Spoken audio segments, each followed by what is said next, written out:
विद्यार्थी मित्रांनो, सह्याद्री ट्युटोरियल्स मध्ये तुमचं स्वागत आहे. आज रंगपंचमी आहे. ओके. आपण एन्जॉय करणार आहे. बरोबर आहे. आपण खूप आजचा दिवस आनंदात घालवणार आहोत. अभ्यास तर मी करणारच आहे. बरोबर आहे. त्याचबरोबर मी एन्जॉय सुद्धा करणार आहे. लक्षात आलं का तुमच्या? नाहीतर नुसताच अभ्यास, अभ्यास, अभ्यास आणि आपले सण आपण विसरत चाललोय असं व्हायला नको. त्याचबरोबर मी तुम्हाला देणार आहे एका आठवड्याचं टार्गेट. बघा, मी माझ्या आपल्या क्रॅश कोर्समध्ये मी काय करतोय, एक ठरवलंय, एक टार्गेट सेट केलंय मी. सांगतो कुठलं, की मला ना केमिस्ट्रीचे सगळे न्यूमेरिकल्स घ्यायचेत. मी आज केमिकल कायनेटिक्स पासून सुरुवात केलेली आहे. माझ्या लक्षात आलंय, की सॉलिड स्टेट पासून सोल्युशन असेल, आयोनिक असेल, केमिकल कायनेटिक्स, त्याच्यानंतर इलेक्ट्रोकेमिस्ट्री आणि थर्मोडायनामिक्स. अरे न्यूमेरिकल खूप सोपे आहेत रे. मी आजचा जो क्रॅश कोर्सचा व्हिडिओ आहे, तो फ्री कंटेंटमध्ये ठेवलाय. तुम्ही ॲप डाउनलोड करून त्यात तो बघा. व्हिडिओ शेवटपर्यंत बघितलं तुमच्या लक्षात येईल. सुरुवातीला मी 2023 चे सगळे पी-वाय-क्यू सॉल्व्ह करून घेतलेत न्यूमेरिकल. एक लक्षात आलंय, काहीही नवीन क्वेशन्स येत नाहीत.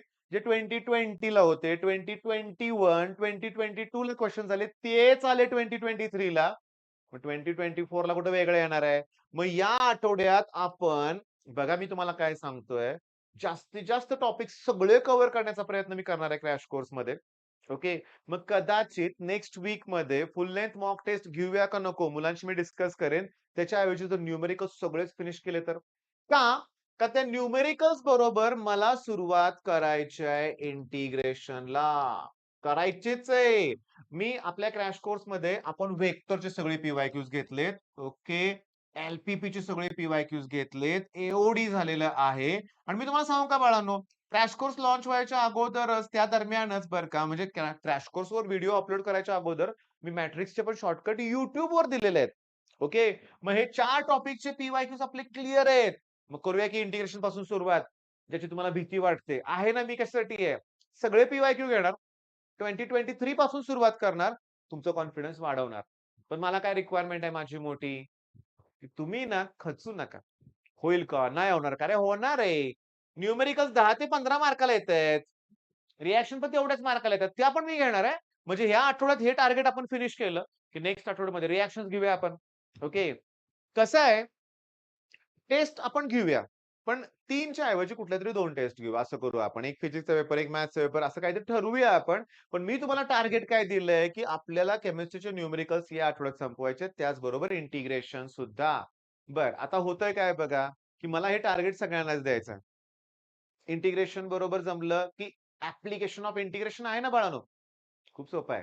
खूप म्हणजे खूप सोपं आहे. शॉर्टकट टेक्निक्स आहेत त्याच्यात सगळे. YouTubeवर मी ऑलरेडी त्याचे खूप व्हिडिओ अपलोड केलेत बरं का. तुम्ही ते सुद्धा बघा. ॲक्चुअली मुलं जुने व्हिडिओ बघतच नाहीत. असू दे काही हरकत नाही.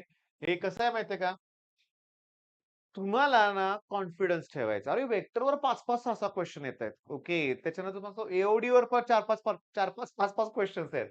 एल-पी-पीला एक क्वेशन फिक्स आहे. तो सोपा तर सोपा असतो. ओके. मॅट्रिक्सला पण 2-3, 2-3 क्वेशन्स आहेत. अशानं आपण करत गेल्यानंतर सगळं जमणार आहे. आणि हो, थांबा. माझा स्कोरच इम्प्रूव्ह होत नाहीये. माझा स्कोर 70-80 मध्येच आहे. अरे असू दे ना. अरे 70 च्या आसपास स्कोर आहे, ग्रेट आहे.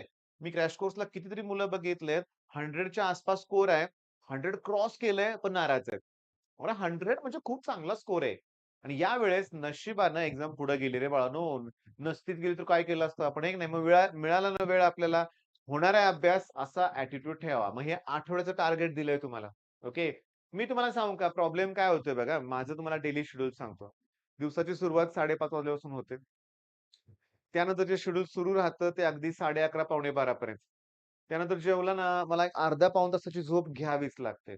आणि 2 वाजल्यापासून पुन्हा जे शेड्यूल सुरू होतं ते रात्री 8:30, 9, 10 वाजतात. 10.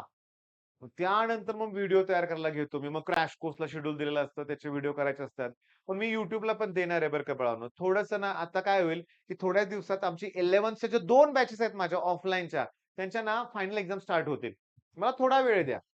एक 5-6 दिवसाचा वेळ. त्यानंतर ना त्यांची एक्झाम एकदा सुरू झाली, की 10 ते 15 दिवस मी त्यांना सांगून ठेवलंय, की 10 दिवस तुमची एक्झामच होणार आहे. लेक्चर्स नाहीत होणार, कारण मला वेळ तुम्हाला द्यायचा आहे. एक 4-5 दिवस, 7-8 दिवस थांबा. नंतर YouTubeवर योग्य रीतीने तुम्हाला कंटेंट मिळेल. मग त्याप्रमाणे हे टार्गेट तर दिलंय, हे करणार कंप्लीट. चांगले मार्क मिळवून दाखवणार आहे तुम्ही. All the best.